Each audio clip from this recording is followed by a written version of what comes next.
à tous et on est de retour pour la deuxième du Fréquence Sport, toujours les mardis soirs 21h-22h sur Radio Campus 93.3, nouvelle grosse émission avec un gros invité, Antonin Védrine de l'US Beaumont, la légende. Bonsoir à tous, très heureux d'être là, je vais essayer de combler le manque d'expertise foot, c'est ça? Le manque d'expertise foot, voilà, le vestiaire la semaine dernière, je vais essayer de combler ce manque. On sait que Léo était brillant mais Antonin est au-dessus. Et donc là la star de la Coupe du Monde de rugby. Il y a lui et Bernard Laporte, c'est voilà. Cédric Bernard. Bon, on a un point commun, c'est qu'on s'appelle tous les deux Bernard. Je t'ai bien vu. Mais tu bon. sais que j'ai même pas remarqué quand j'ai fait l'annonce. C'est vrai. La preuve qu'il est bon quand même. Ouais, présentateur Mathis. Merci. Et donc là, la légende de l'athlétisme et du journalisme en France. C'est un grand mot. C'est Adrien Sall, ça va? Ça va et toi? Ça va très bien. Et donc au son, toujours, comme chaque semaine, Tom. Bonsoir à tous. Tom. Ça va? Ça va. On a Charlie aussi qui filme. Alors vous verrez, il va pas nous répondre tout de suite. Fais un pouce devant la caméra qu'on voit. Un petit pouce. Vous verrez sur la chaîne YouTube le petit pouce de Charlie. Alors ce soir, on a un gros débat foot, notamment pour Antonin, la spéciale Antonin Védrine, si vous le connaissez. Le rôle de l'avant-centre, on parlera notamment du nouveau rôle aujourd'hui de l'avant-centre qui est un petit peu moins buteur et un peu plus passeur, pivot, joueur clé, mais en tout cas un peu moins buteur. Exemple Benzema, Firmino, tes deux légendes, Anto. Surtout Karim Benzema, un exemple à suivre. Et Olivier Giroud, faut le souligner également. Exactement. Qui n'ont pas le Roberto rôle, mais on aura le débat tout à l'heure. Ensuite, un gros coup de gueule de Cédric sur l'organisation de la Coupe du Monde que je suivrai juste derrière. Alors toi, c'est surtout sur le match France-États-Unis qui finalement aura lieu demain matin. Exactement. 9h15 voilà. Pour voir les États-Unis. J'ai eu peur, c'est pour ça que j'ai un coup de gueule, mais j'ai eu peur. C'est ça, il a une petite frayeur. Voilà, c'est ça. J'étais pas bien, j'étais comme ça. Ensuite, mondial de rugby, mais aussi mondial d'athlé, Coupe du Monde, championnat du monde. La semaine dernière, Adrien, tu voudrais en parler avec une organisation à Doha qui est assez moyenne. Ouais, voilà. On va dire ça. J'espère que vous avez bien suivi, puisqu'on en reparlera dans le quiz. Oh. Et ben on est foutu. Et donc on va commencer tout de suite. Chronique régionale, c'est d'Adrien. Vas-y Tom, jingle. On est parti 2 secondes. Ah, ça c'est le jingle de la semaine dernière. Marqué, il est pas mal aussi. Moi j'aime bien. T'aimes bien? Ça fait détente, tu vois, ça fait tranquille, ça fait émission pépère. On est bien. Allez, qui veut démarrer? Adrien? Eh ben on commence avec le Clermont Foot. Donc pour reprendre les mots de l'entraîneur Gastien, Clermont Foot qui manque de concentration, donc qui n'arrive toujours pas à gagner sa pelouse. Sur sa pelouse. Voilà. Malgré les 2 buts inscrits par Berthomier et Gribic, qui est toujours en forme chaque match et il est présent. Donc les hommes de Pascal Gastien n'ont pas pu faire mieux qu'un match nul 2 partout. Et pour lui, c'est la faute des erreurs défensives qu'il y a eu durant ce match qui, pour lui, ça semblait être évitable. Donc, parce qu'au final, quand tu mets 2 buts à la maison, ça peut quand même suffire pour gagner. Surtout qu'on menait à chaque fois, donc c'est un peu dur à avaler. Mais ça serait pas un peu le... Pardon, mais je te coupe la parole, mais le cathartique de cette équipe justement qui se fait tout le temps remonter. Je sais qu'il y a 2-3 saisons, pareil, ils gagnent tous leurs matchs. Ça fait depuis 5 ans qu'on traite cette lacune, c'est-à-dire qu'on mène, on va gagner chez les gros. Quand on rencontre des plus petits, on se fait taper. Et quand c'est à notre niveau, on mène et finalement on fait match nul. C'est ça, parce que l'année dernière, j'ai souvenir qu'ils avaient gagné 2-3 fois contre les premiers du championnat et que derrière, ils vont perdre contre le 18e ou 17e. Quoi. Donc, c'est ça. Mais d'ailleurs, Anto, je sais pas si tu en avais là-dessus, mais c'est quand même un peu dommage de voir qu'on a le niveau justement pour lutter contre les gros et qu'à chaque fois, on rate les montées parce que c'est souvent contre les petits ou les moyens qu'on perd beaucoup de points. Donc justement, pour rebondir là-dessus, il faut savoir que Gastien a notamment été élu par ses pairs l'année dernière meilleur entraîneur Ligue 2. Et ça fait plusieurs années que le Clermont Foot pratique un des plus beaux jeux. Un des plus beaux jeux de Ligue 2, on va dire. Problème, voilà, c'est peut-être le mental en fin de saison à chaque fois. Ça fait quelques années qu'on est. On a souvent des passages à vide. Voilà, il y a des passages à vide. On est ric-rac, parfois on est souvent première partie de tableau, et puis ça s'écroule un peu à la fin, notamment l'année d'Alessandrini. On s'en souvient de celle-là. À celle-là, tu te fais. Je crois on est champion d'automne. Il y a 2 matchs où tu gagnes 2-0, tu as un carton rouge et après tu te fais remonter. D'ailleurs, c'était la première fois qu'une équipe leader à la trêve ne monte pas en Ligue 1 par la suite.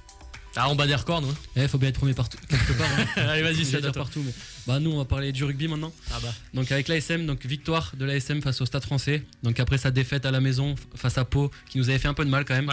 L'ASM remet la marche en avant et 32-18 du coup la victoire au Stade Français. Donc c'est pas négligé. Stade Français qui est actuellement dernier du top 14. C'est toujours bien d'aller gagner chez eux. Voilà, c'est ça. On n'avait jamais gagné à Jean-Bouin. Donc non, au Stade de France on avait gagné. Dans son autre stade aussi, je sais plus où c'était, mais à Jean-Bouin on n'avait jamais gagné. Donc 32-18 pour cette victoire.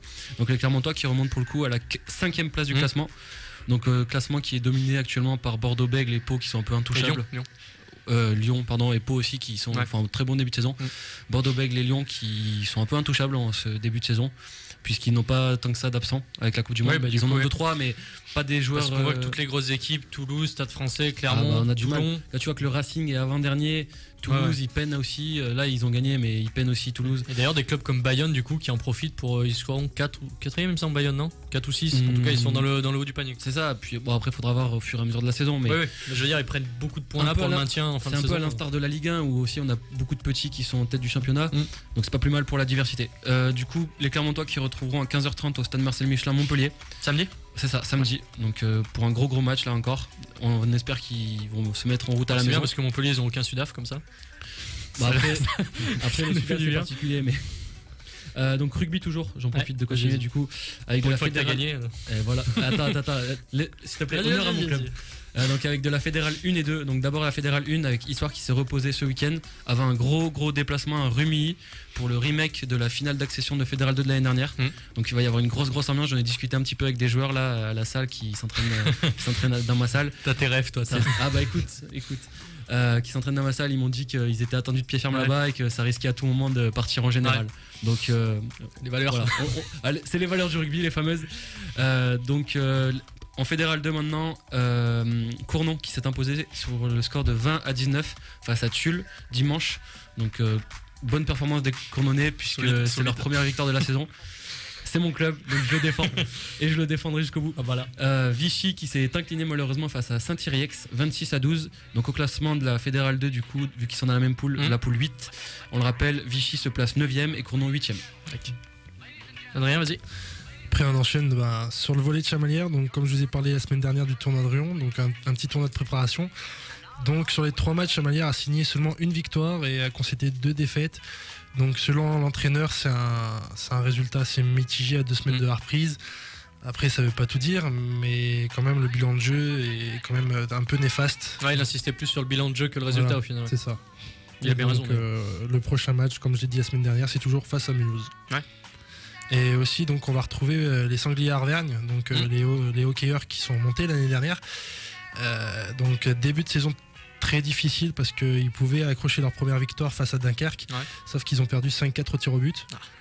Donc ça annonce un peu la couleur. C'est toujours compliqué. Parce qu'on le rappelle, il n'y a pas de match nul, il me semble. C'est ça. C'est tir au but à chaque fois. Et donc, ils sont 13e sur 14e, mais ils ont de l'espoir quand même d'aller gagner un match.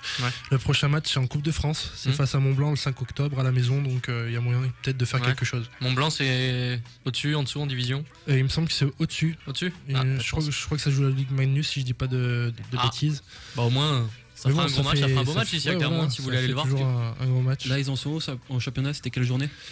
C'était la 4e, il me semble. 4e journée, donc ça reste le début de saison quand même. Oui. Sachant que l'année dernière, Clermont s'était appuyé sur une grosse défense en fin de saison, vu qu'ils n'avaient pas encaissé un but, je crois, en playoff. Donc, à suivre. C'était costaud. Vas-y, Siad. Du coup, je continue moi avec du basket. Donc, la victoire face à Blois de la Jave, donc d'un 73-78 pour le compte de la Disneyland Paris Leaders Cup. La Disneyland, la fameuse. Je sais que tu l'apprécies celle-là. Je l'aime. Donc face à Blois, du coup, qu'ils retrouveront vendredi soir pour le match retour. Et du coup, à noter que les Clermontois seront toujours en préparation de leur saison, puisqu'elle débutera le 11 octobre. Ça démarre toujours en octobre. Voilà, c'est ça, avec un déplacement à Denain. Donc toujours. Voilà. Si tu avais une autre info, je vais continuer. Du coup, petite info aussi, c'est que ce week-end va y avoir donc la Clermontoise. Je voulais en parler, ça tombe bien. Après, je te laisserai en parler. Juste important d'en placer 2-3 mots parce qu'on rappelle que c'est pour. T'es à l'organisation en plus. Enfin. C'est toi qui fais un peu tout quoi. Non, regarde, filmez cet homme. Filmez-le, il est beau. Mais voilà, dire 2-3 mots parce que c'est quand même une noble cause pour le cancer du sein, notamment pour les femmes. Donc, faut savoir les mettre en avant aussi. Donc voilà, moi c'était plus le côté organisationnel. Du coup, si ça vous intéresse, l'entrée est à partir de 10 € et ça démarre à 10h, place de Jode. Donc pour tous les intéressés, allez soutenir cette cause qui nous semble une noble cause. Surtout pour voir notre Adrien en plus qui sera sur place. C'est un honneur. Donc c'est un grand mot, mais bon. Voilà. Il se déplace pas souvent, c'est que les grands événements. Et du coup, il y a un code couleur aussi à respecter, c'est ça, c'est tous en rose. C'est tous en rose normalement. Voilà. Et donc le parcours qui fera 5 km, qui est ouvert à tous.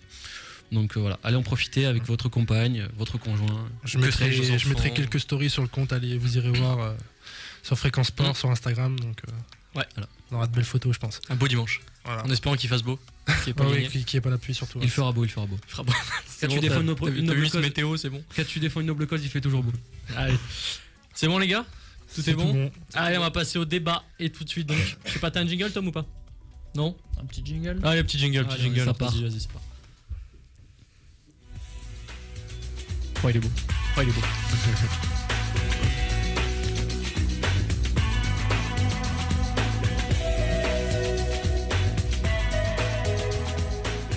Et donc après ce jingle énorme, on va tout de suite passer débat football. Après le débat Coupe du Monde rugby de la semaine dernière. Alors il se frotte les mains dans le studio. Alors on va parler tout simplement du nouveau rôle de l'avant-centre. Alors vous avez sans doute remarqué si vous suivez le foot depuis quelques années, il y a une vraie évolution au niveau des avant-centres, puisque on va dire que l'avant-centre aujourd'hui type est un petit peu moins buteur. Alors on va dire, certains me diront Lewandowski, Suarez, mais moi je vous répondrai Benzema, Firmino, Giroud. Et je te répondrai que Suarez. Attends, on va continuer. Puisque si on regarde les 4 dernières Ligues des Champions, 4 fois l'avant-centre n'est pas un grand buteur, entre guillemets, puisque c'est pas quelqu'un qui marquait énormément, c'est 3 fois Benzema, 1 fois Firmino. Si on regarde les derniers vainqueurs de Coupe du Monde, Giroud avec la France, c'est pas un grand buteur. Si on regarde avec l'Espagne en 2010, vous y avez souvent Fabregas, ça jouait sans vrai numéro 9. L'Allemagne, pareil, n'a jamais eu de grand buteur pour gagner la Coupe du Monde. Donc toutes les grandes compétitions, on va dire, presque de la décennie, ont été gagnés sans très gros avant-centres. On va dire, on met à part Barça 2015 Suarez. Sinon Lewandowski jamais gagné, Kane jamais gagné, Cavani jamais gagné. Drogba 2012 Chelsea. Drogba 2012, voilà. Après, jamais gagné, mais tu peux pas négliger leur importance dans le jeu. On peut pas, mais donc justement, est-ce que selon vous, aujourd'hui, il vaut mieux avoir un avant-centre du type Firmino, Benzema? Est-ce que surtout, c'est maintenant les ailiers qui ont pris le relais en termes de buteur? Antonin, t'as un avis là-dessus? Alors Antonin, tu veux commencer? Oui. Donc ouais, moi je vais prendre la parole. Mathis a très bien résumé. Dans le sport moderne, maintenant, et c'est dommage parce que l'opinion générale, c'est toujours les stats, oui, l'attaquant marque pas. Alors moi qui suis un très grand fan de Karim Benzema, je vous invite à regarder les matchs du Real Madrid. Il fait un travail monstrueux et pour moi, il a un peu réinventé le poste, mais à l'image d'un Firmino également. C'est-à-dire que dans le jeu, il va ne pas hésiter, enfin il va pas du tout hésiter à aller venir chercher les ballons un peu plus bas, à l'image d'un 9,5, c'est-à-dire entre le 9 et le 10, donc plus en meneur du jeu, donc un peu comme un faux 9. Et pour Zlatan aussi le faisait beaucoup, Paris Saint-Germain, pour ceux qui le voient. Et descendait beaucoup. Voilà. Et pour ceux qui ont connu la période Ronaldo au Real Madrid, pour moi, Benzema avait un grand rôle. Et justement, quand il dézonnait, Ronaldo prenait sa place. Voilà, et c'est peut-être pour ça que du coup Benzema joue comme ça aujourd'hui, c'est que Ronaldo, c'était la star de l'équipe, fallait un peu le faire briller.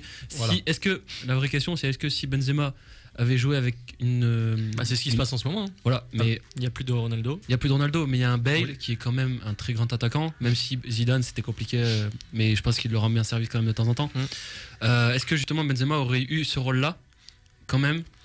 Certainement pas, parce qu'il l'a fait en sachant que derrière quelqu'un allait assurer pour mettre les buts. C'était peut-être il y a longtemps, mais c'était quand même lui le buteur principal. Et il était plus dans un rôle de buteur. Après, c'était pas le même niveau d'équipe. Voilà, mais il a changé justement son jeu pour s'adapter à Ronaldo et pour faire briller Ronaldo. Alors si on peut parler un peu tactique, l'avantage justement de ce 9 qui va descendre, c'est que ça va rajouter un mec au milieu de terrain. Par exemple, Liverpool, quand ils jouent en 4-3-3, ça bascule dans une sorte de 4-4-2 puisque tu rajoutes un mec au milieu et tu fais Salah, Mané devant, ce qui fait que tu apportes un surnombre dans le milieu de terrain, ce qui fait donc que tu vas trouver plus facilement des relais, trouver plus facilement des créations au milieu et ensuite pouvoir engendrer sur Salah, Mané et donc justement pouvoir être un petit peu mieux offensivement, parce que beaucoup d'équipes, on s'en souvient du Barça là, avec le fameux 4-3-3, ils faisaient tourner le ballon tout le long comme au hand, mais il n'y avait jamais de création, finalement ça pénétrait jamais. Et là justement ça permet justement de venir faire pénétrer, parce qu'il y a un joueur qui va reculer un petit peu, prendre le ballon et tout de suite en une touche, parce que les mecs sont intelligents. Alors Karim, pour finir, vas-y. Côté tactique, je suis d'accord. Par contre, il y a un truc, je pense, c'est que ok, ils sont ailiers sur le papier. Maintenant, tu vois qu'ils dézonnent constamment. Alors est-ce que tu peux toujours parler d'ailier?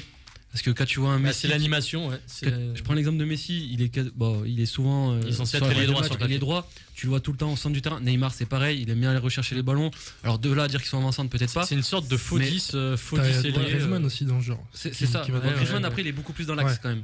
Mais c'est un mélange ailier, meneur de jeu, attaquant. C'est ça. Est-ce qu'on peut parler réellement encore d'un rôle de 9 dans ces équipes-là, sachant que les trois ont soit des zones, même si, parce que Firmino il recule un petit peu pour justement laisser plonger les deux autres. Je prends l'exemple de Liverpool. Mais raison. Ouais, je sais que tu apprécies cet exemple, c'est pour ça que je le prends. Mais du coup, est-ce qu'on peut encore parler d'ailier et de neuf, ou alors est-ce qu'on parle pas juste dire attaquant? Voilà, attaquant. Parce que du coup, je pense que dans ces systèmes de jeu, il n'y a plus tellement d'attaquants ou d'ailiers ou de neuf. Enfin, il n'y a plus d'ailiers ou de neuf, mais il y a justement des attaquants. Donc le terme neuf est peut-être pas. Ou Adrien, justement. Non, après, voilà, justement, c'est comme on a eu la révolution à l'époque avec Beckenbauer où il jouait libéraux. C'est lui qui a révolutionné le poste, c'est pareil. Le football, même dans d'autres sports, il y a une constante évolution. Tu as des époques, comme je vais prendre le foot, tu as eu le Catenaccio, après tu as eu l'ère Cruyff où c'était que la possession. Donc à chaque décennie, chaque 20 ans, tu as tu penses toi que c'est quelque chose qui va, que justement ces faux neufs vont prendre la place des vrais neufs? Aujourd'hui, un entraîneur va essayer plus de chercher un faux neuf qu'un vrai neuf. Tout dépend de la culture de ton équipe. Voilà, c'est ça. Mais je pense que ce sera un mouvement éphémère. Ça va arriver, comme ça va disparaître, ça va revenir. Enfin, c'est un cycle. Si je peux me permettre, en tout cas, dans le football actuel, moi, je pense que vraiment, chaque entraîneur va essayer de chercher ça. Parce que comme tu l'as très bien résumé, Mathis, les 4 dernières Ligues des Champions, parce que le titre... Et même les 3 dernières Coupes du Monde. Et les 3 dernières Coupes du Monde, c'est quand même les 2 titres ultimes. Et ces titres, ils ont été gagnés avec des attaquants dans ce rôle-là, justement. Et donc, on l'a vu à l'image de la dernière Coupe du Monde. On va dire ceux qui suivaient le football de très loin ont tous dit Giroud a fait une Coupe du Monde exécrable. Pourquoi? Parce qu'il a mis 0 but. Sauf que si vous regardez dans le jeu, il a participé. Enfin, il a laissé l'espace à Mbappé. Sa participation, elle est essentielle et il joue un rôle essentiel dans la victoire finale. Que ça soit sur le placement, rôle défensif, que ça soit rôle de pivot autour de justement ces ailiers qui ont de l'espace autour, parce qu'il a créé de l'espace pour Mbappé, il a créé de l'espace pour Griezmann, pour je sais plus qui c'est qu'il y avait d'autres, pour tous les joueurs, pour Matuidi à la limite, tous les joueurs. Et voilà, donc le fameux ailier Matuidi. Ouais, le fameux. Mais justement, ce que je voulais ajouter, c'est que si vous regardez, au final, quand vous faites ce choix du faux numéro 9, vous misez surtout plutôt sur la tactique. Ce que je disais tout à l'heure, c'est mettre un milieu de plus. Alors que si tu mises sur un Harry Kane, un Lewandowski, un gars comme ça, tu vas plus miser sur le joueur. C'est-à-dire, il faut que le mec soit efficace. Parce que du coup, tu attends de lui qu'il marque. S'il marque pas, du coup, ta tactique, elle est foirée. Après, t'es rarement déçu avec ces mecs-là. T'es rarement déçu, mais regarde, au final de Ligue des Champions. Au dernier, Kane, il plante pas. Bon, après, on va me dire, il était un peu blessé, tout ce que vous voulez, mais au final, il plante pas. Il revenait de blessure. Tu mets un Kane en forme, je suis pas sûr que ce soit le même résultat. Non, déplaisé à Liverpool. Agüero avec City contre Tottenham, pareil, il plante pas le penalty qu'il fallait planter. Après, ce que je veux dire, c'est que c'est pas dans le jeu. Tu peux pas comparer. Ce que je veux dire, c'est que quand tu donnes le sens à la tactique, tu t'assures de créer des occasions, créer énormément d'occasions parce qu'ils vont plonger. Alors que si tu laisses que le 9, il suffit que le 9 plante pas et derrière l'ailier, du coup il va servir le 9 donc il va pas y aller tout seul. L'autre ailier pareil, le milieu de terrain pareil. Donc en gros tu mets tout sur ton 9 et au final c'est pas l'animation offensive, c'est plutôt tu mises tout sur un joueur. Adrien, tu veux dire? Après peut-être que je me trompe, mais je pense qu'à l'heure actuelle dans le foot, vu que les schémas tactiques ont changé, moi je vois ça comme ça, je vois que les latéraux montent moins. Du fait que les latéraux montent moins, t'es obligé d'avoir un attaquant qui vient faire le trouble fait. D'où l'importance d'avoir un faux neuf en fait, et pas d'avoir un neuf, parce que le neuf il va être là et dès qu'il va se retourner il va être forcément coincé avec les 4 défenseurs. Aussi aujourd'hui t'as plus de tactique avec beaucoup plus de milieux défensifs, donc ça fait que le jeu est beaucoup plus dur. D'où l'apport d'un faux neuf. Et tu voulais parler du système tactique de Pascal Duprat, du coup à Caen? C'est ça. Qui vient de signer. Le fameux PD. Très bon coach quand même, faut le souligner en Ligue 1. Bah écoute, quand 17ème, on y croit. Alors Pascal Duprat, me prenez pas pour un homophobe. Tu donnais ses initiales. Voilà, c'est sauf foot. Mais donc du coup, par exemple, vous, si vous aviez une équipe à monter, vous préférez justement jouer avec un faux numéro 9 ou plutôt jouer avec un Kane Lewandowski comme ça? Alors justement, moi sur FIFA Ultimate Team... Vas-y, parle-en. Tu viens de le prendre. Quelle est ta tactique? C'est un sujet d'actualité. Moi je joue personnellement avec un vrai 9. Bon, pour l'instant c'est Divock Origi. Bon, c'est pas le meilleur de 9. Donc ce n'est pas un vrai 9. Voilà, ce n'est pas le meilleur de 9, mais bon. Sans sujet, moi personnellement, je joue pas avec 2 9. Moi je joue avec 2 buteurs et un milieu offensif. Et pour moi, comme je l'ai dit, je joue, oui, comme tu as dit, avec un faux 9. Pourquoi? Parce que c'est sur la période actuelle, c'est eux qui vont chercher les trophées entre guillemets. Comme tu l'as dit, Mathis, toutes les grandes compétitions ont été gagnées avec un faux 9 sur les dernières années. Donc pour l'instant, et comme a dit Adrien, ça paye, pardon. Comme a dit Adrien, ça va peut-être être éphémère. Peut-être que le football va évoluer et que dans 10 ans, ça sera pas du tout la même chose. Alors après, les grandes compétitions ont été gagnées. 2014, ils avaient quand même un mec comme Klose. Ils avaient en 2010. Mais Klose, c'est pas Lewandowski, c'est pas Kane. D'accord, pas... il était ça reste des bons attaquants évidemment. Il est fini meilleur buteur de l'histoire de la Coupe du Monde. Oui, c'est vrai. Il était 9. Après, t'as un mec comme en 2010 comme David Villa qui était quand même pas n'importe qui, c'était quand même un gros neuf. Oui, mais c'est pas lui qui met les buts. C'est pas lui qui met les buts. Il met les buts sur corner la plupart du temps. Contre l'Allemagne en demi, c'est un corner Pouyol qui met la tête. D'accord, mais le faux neuf n'a rien à voir là-dedans alors. Mais on parle d'animation offensive. Oui. Mais justement, je voulais vous parler parce que justement, on parle des neufs. Il y a ce nouveau rôle du coup avec Messi et Cristiano Ronaldo notamment qui l'ont initié, c'est les ailiers extrêmement buteurs. On a Mané Salah à Liverpool, Sterling aussi à City. T'as Robben à l'époque. T'avais Robben Ribéry au Bayern. Dans l'axe.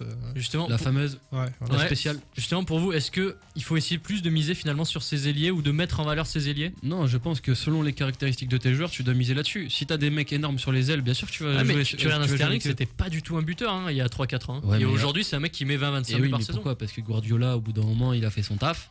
Oui, mais parce qu'il l'a mis en valeur. Voilà, quand il était à Liverpool, c'était à Liverpool qu'il était, c'est ça. Il avait brillé une saison, après il s'est un peu éteint avant de changer de club, avant d'aller à City justement là où c'est Liverpool qui s'est éteint quoi, on va dire. Oui, bon, ça c'est le club entier qui s'est éteint. Je te laisserai en parler plus largement. Mais un mec comme Sterling, oui, je pense que l'entraîneur, le système de jeu surtout lui a fait du bien pour le mettre plus en avant. Donc c'est le système de jeu qui s'est servi de ses joueurs. Et justement, de plus en plus, les entraîneurs tendent à mettre un système de jeu qui va pas mettre en lumière le neuf, qui va plutôt mettre en lumière tout le système offensif. Je pense que si t'as un neuf énorme, tu vas chercher à le mettre en lumière. Regarde, le PSG avec Ibra, il le mettait en lumière à mort. Tu vois, il finit à 38 buts une saison. Mais tu vois, aujourd'hui, Cavani, c'est pas celui qui est mis en lumière. Tu vois. Non, mais au final, la période d'Ibrahimovic, au final, on retient quoi du Paris Saint-Germain? On retient surtout ses échecs en Ligue des Champions. Ouais. Donc encore aujourd'hui. Tu me diras, ils sont allés plus loin avec Ibrahimovic, ils sont allés plus loin aujourd'hui. Donc est-ce que c'était réellement un échec? Et alors qu'il était pas très bien dans tout. Est-ce que c'était réellement au début en tout cas? Oui, enfin sur les 3 dernières années, on vient de vivre quand même 2 remontadas entre guillemets historiques. Oui. Donc moi j'ai. Après, tu prends le Barça, ils ont vécu un comeback du coup comme ça club anglais. Un remontada. Un remontada. Et également l'AS Roma il y a 2 ans. Un remontada. Donc je pense que c'est ok, on catalogue le PSG parce qu'on est en France, mais je pense que c'est pas que le PSG. Non, mais après ça reste honteux quand même. Ça reste honteux, mais tu reprends le match de Manchester United, tu le refais 10 fois. 9 fois il le gagne. Oui, mais bon, parce que bon, après c'est pas le débat les gars, mais je sais que c'est pas le débat, mais vu qu'on on en parle, tu vois. Mais tu voulais parler de Romelu Lukaku, c'est ça, ton genre fétiche. Je déteste lui. Et bah sur ce bon mot de Cédric, pause musicale. Tom, qu'est-ce qu'on a? On va envoyer un petit Calvin Harris. Allez, c'est parti, Calvin. Ambiance nous. Et on se retrouve tout de suite après dans le Fréquence Sport, Radio Campus 93. J'ai cru que t'allais gaffer. Mais non.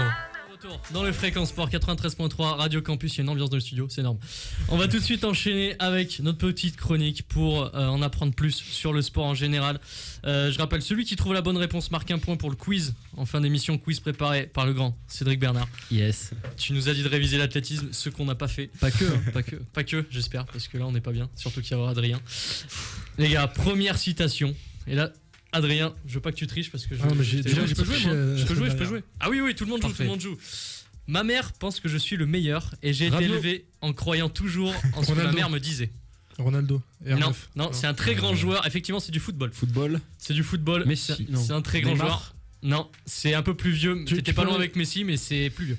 Diego Maradona. Diego Maradona, Antonin Védrine, je suis pas loin, c'est 30 ans quand même de différence. Non, t'es pas loin avec l'Argentine. Ah ok, je veux bien. C'est, tu vois, le même pays, si tu veux. D'accord. Donc Antonin Védrine, très très fort. Alors la deuxième question, c'est une référence à l'an dernier, messieurs. J'ai oublié comme ça, pour ceux qui s'en souviennent, petit indice chez vous. C'est ça. Bien vu. La victoire va à celui qui prend le plus de risques. Jean-Claude Killy. Cédric Bernard. On est chaud. Jean-Claude Killy. On lâche le hashtag Jean-Claude Killy. Si vous nous écoutez. Alors là maintenant, là c'est une question, va falloir être très chaud. Christophe Lemaître a été le premier sprinter blanc à courir en moins de 10 secondes le 100 mètres. Ça lui a valu alors une sorte de récompense. Certains vont dire récompense, d'autres, pour la plupart d'entre nous, diront que c'est pas une récompense. Mais quel honneur, entre guillemets, si on peut appeler ça comme ça, lui a-t-il été donné? Une médaille par le président? Non. Alors je vous ai dit, c'est la Légion d'honneur. Non. Alors c'est un truc, honnêtement, je pense que si on vous le propose, vous y allez pas. Oula. Je pense pas que vous y allez. Après, un rendez-vous en tête-à-tête avec Susan Boyle. Alors, rendez-vous chez un orthodontiste. Il y a un peu de ça. Orthodontiste, non, on n'est pas loin. Non, mais c'est aussi désagréable sûrement. Chez l'orthophoniste. Après, ça dépend de vos convictions politiques, j'ai envie de dire. Un rendez-vous avec François Hollande? Non, c'est pas français. C'est pas France. C'est pas français. C'est pas des Français qui avec Donald Trump. Donald Trump, alors c'est le bon pays, mais c'est pas Barack Obama. Non, c'est pas une personne, c'est la Maison Blanche. Non, c'est un groupe. Les républicains, les démocrates. Ouais, alors mais voilà, mais les c'est pas républicains, ça. les démocrates du coup. Attends. Chez les Ku Klux Klan. Oui. Invitation par le Ku Klux Klan. Alors c'est pour ça que je vous disais, bon, c'est une récompense plus ou moins quoi. C'est vous qui décidez, mais... Lui, il a dit ouais, je vais Ku Klux Klan. Lui, je suis pas sûr qu'il y aille. Voilà, c'est ça. Il a longuement hésité. Exactement. Il y a eu, alors on va parler Jeux Olympiques. Jeux Olympiques 2020. Les médailles qui vont être distribuées aux athlètes des JO Olympiques à la fois et Paralympiques de Tokyo, elles vont avoir une particularité ces médailles. Elles vont être carrées. Non. Rectangle, triangle. Bon. Non, c'est pas la forme, Cédric. Ça va être la matière. Ouais. Il y a un truc en rapport avec la matière. Elles vont pas être en or, ni en bronze, ni en argent. Si. Ça, mais de l'or chinois, du coup, ça va. Non, bah justement, c'est pas de l'or chinois. Ah, c'est de l'or d'un certain pays. On va dire ça. De l'ivoire. Mais c'est un or qui provient de quelque part. Or, argent, bronze. Il va provenir de quelque part. Du Japon, particulièrement. Du coup, oui. Local. C'est local. Du Mont Fuji, non? Non, pas du Mont Fuji. Ça va provenir d'un certain endroit. Les Japonais auront fait quelque chose. C'est sacré, religieux. Non, c'est plutôt justement, c'est dans l'ère de l'époque là. C'est-à-dire qu'on l'aurait peut-être pas fait dans les années 80. Ça. Ah, c'est lié au numérique. Des médailles. C'est lié au numérique. Ah, c'est de l'or numérique. C'est au bitcoin. Non. Ça va être des médailles au bitcoin. Non, mais on n'est pas loin, on va dire. Où est-ce qu'on peut trouver de l'or, les gars? Dans des mines. Alors oui, mais aussi. Je vous donne un indice. Ça va être recyclé. C'est recyclé. C'est bien vu, Cédric. Yes. Bien joué. Cédric, il est on fire. Par contre, ça compte pas. Je suis dégoûté, mais je marque tous les points, ça compte pas. C'est dommage la semaine dernière. C'est vraiment dommage. Check.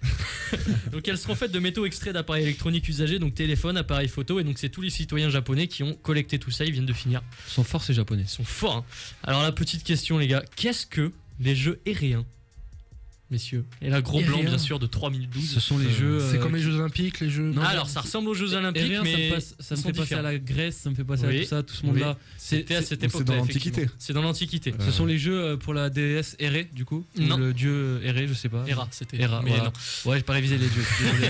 Mais donc, alors, vous êtes assez proches là. On est sur les Jeux Olympiques, on est Antiquité. Mais alors, c'est quoi leur particularité par rapport aux Jeux Olympiques?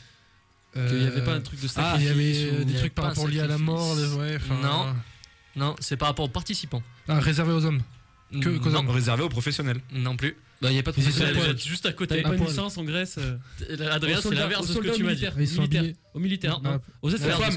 Aux femmes. Antonin Védrine. Ah, je suis allé la chercher. Les jeux aériens. Oui, mais je suis fou. Héra, je le dis en plus. Bah oui, en plus tu nous l'as dit, c'est pour ça que je pensais que t'allais te Je laisse un point lyonnais, je suis dégoûté. Donc voilà, c'est les Jeux Olympiques, mais pour les femmes. Alors justement, ça avait une particularité au niveau des épreuves. Est-ce que vous savez laquelle?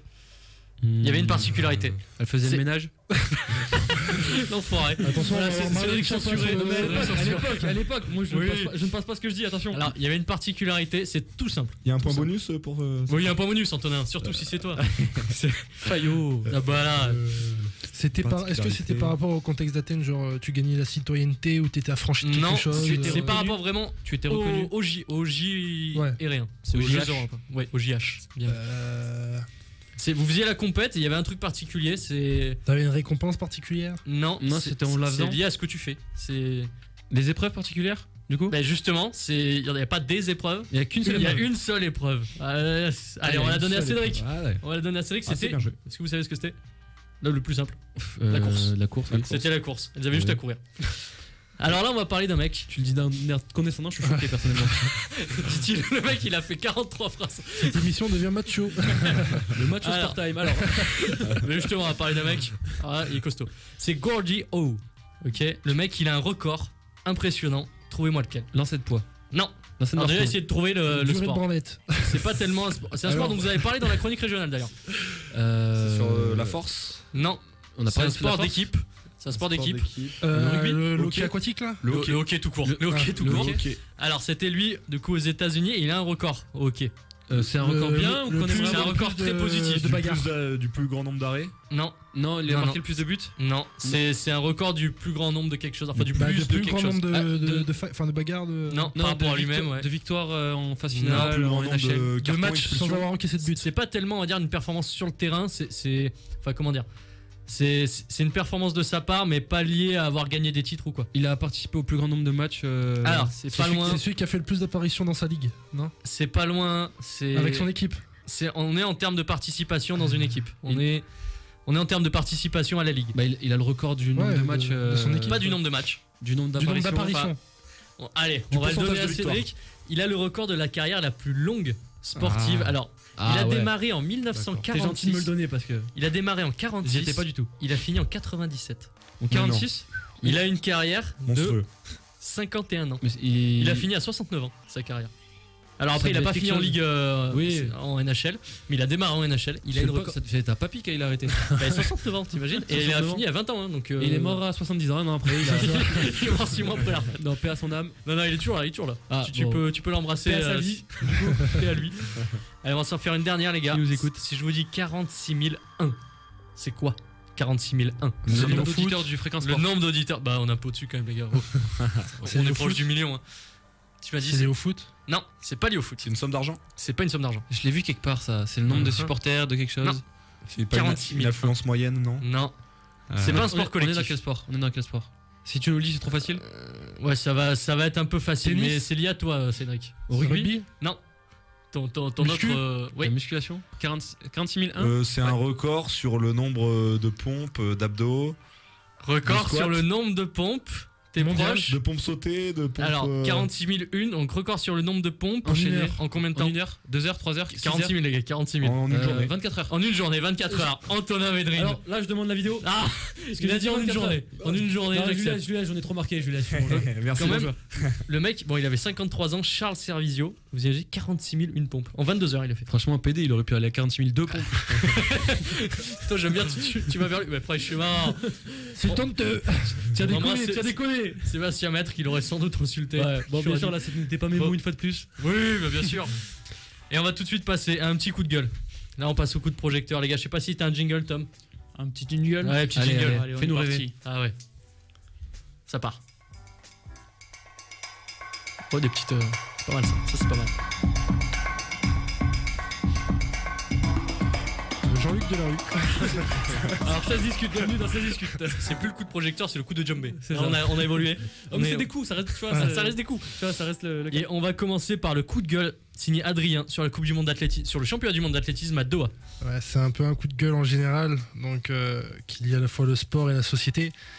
Donc donc un coup de gueule que j'ai parce que on fait beaucoup de mise en avant du Qatar et même sur d'autres pays qui veulent organiser des coupes du monde. Ils avaient eu celle de handball, ils ont eu celle de foot. Le problème, c'est pas tant qu'ils veulent avoir du sport, le problème, c'est qu'ils font de la main-d'œuvre, ils sous-traitent à fond. On nous rabâche l'écologie aussi, tout ça. Et voilà, on nous fait des salles climatisées. Enfin, au bout d'un moment, faut arrêter de se foutre de notre gueule. D'ailleurs, juste le stade qui a servi justement au championnat du monde, là, on l'a vu, c'est un très grand stade. Il est climatisé, celui-là ou pas? Non, parce que quand je le vois ouvert comme ça, je me dis comment tu veux climatiser ça non, mais t'as une autre infrastructure où elle qui est climatisée justement. Et après, bon. T'imagines la dépense en énergie rien que pour un match. Après, c'est pas pour faire le chauvin ou quoi que ce soit, mais quand tu vois aussi, ça lie beaucoup sur les performances déjà de nos athlètes. Quand tu vois Diniz. Oui, parce qu'il faisait très chaud, il y a eu énormément d'abandon, des gens qui ne sont pas allés, qui n'ont pas voulu. Il n'est pas son premier abandon non plus. Ah non, mais non, la chaleur joue. Après, il a abandonné très tôt. Je veux dire, là, je dis Diniz parce que c'est un cas particulier, mais je veux dire, même tous les athlètes, il n'y a pas que lui. Ils sont pas habitués, et même ils vont dans la salle climatisée parce que pour eux, c'est horrible. Et puis même si tu veux voir une belle course, tu la fous pas sous 50 degrés. Je crois que c'était Kevin Meyer qui disait, mais scandalisé par toute justement cette organisation, et qui trouvait que c'était inadmissible pour les athlètes de faire quelque chose dans ces conditions-là. À la limite, tu aurais que la température, mais tu dirais il y a un énorme engouement populaire, etc. On pourrait faire l'effort, mais le truc c'est qu'il y a absolument personne dans les stades. On aura la Coupe du Monde de foot, alors peut-être qu'ils vont payer des gens pour y aller. Comme on en parlait en off. Comme tu as dit, si c'était en Algérie, au Maroc, en Égypte. Voilà. Là, tu as du monde. On a vu l'Égypte, il y avait du monde pour la Coupe. Qatar. Et puis un truc qui joue beaucoup pour le supporterisme, c'est l'alcool interdit. Alors, c'est peut-être un détail. Pour se désaltérer en plus. Non, mais vraiment, il fait chaud en plus là-bas. Mais c'est peut-être une bière sur la tronche. C'est peut-être un détail, mais il me semble que. Alors, c'est peut-être pas interdit, mais que peut-être le litre de bière va être à 20 ou 30 balles, tu vois. J'avais lu ça quelque part. C'est gratos au Qatar. Oui. Pardon? C'est gratos au Qatar. Ouais, non, mais faudrait que je retrouve ça. Mais c'est plus de la bière, c'est du champagne. Voilà, c'est ça. Du coup, ça coûte forcément plus cher. Et puis ça vient de la source là-bas, donc forcément.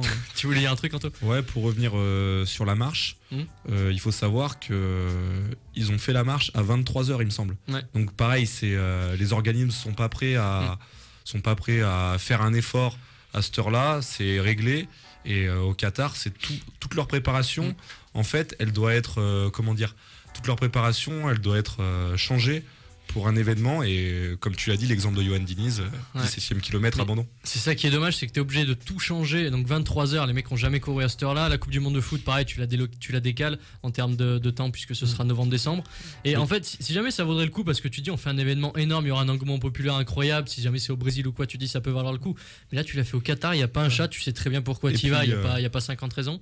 Ouais, vas-y. Et puis pour revenir sur ce qu'a dit Adrien au début, les conditions de vie, de travail pour construire les stades, de plein de personnes qui viennent au Qatar parce que dans leur pays ils n'ont pas à manger, ils n'ont pas de salaire.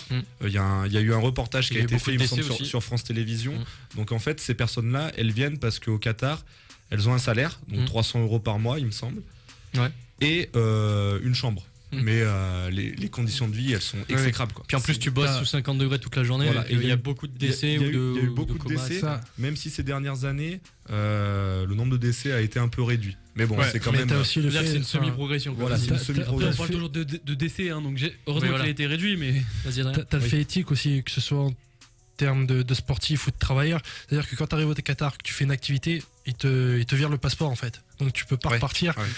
Ça pose un problème éthique aussi. Donc, en plus, ça arrive même aux footballeurs, puisque certains joueurs français étaient restés bloqués là-bas. C'est sûr. Allez, on va se refaire une petite pause musicale, Tom. Qu'est-ce qu'on a ? On va partir sur un petit truc un peu plus calme. On va se détendre. Tout à fait. C'est quoi du coup la musique ? Petit biscuit. Allez, petit biscuit. Allez, on se retrouve dans un instant. Fréquence Sport 93.3, à tout de suite.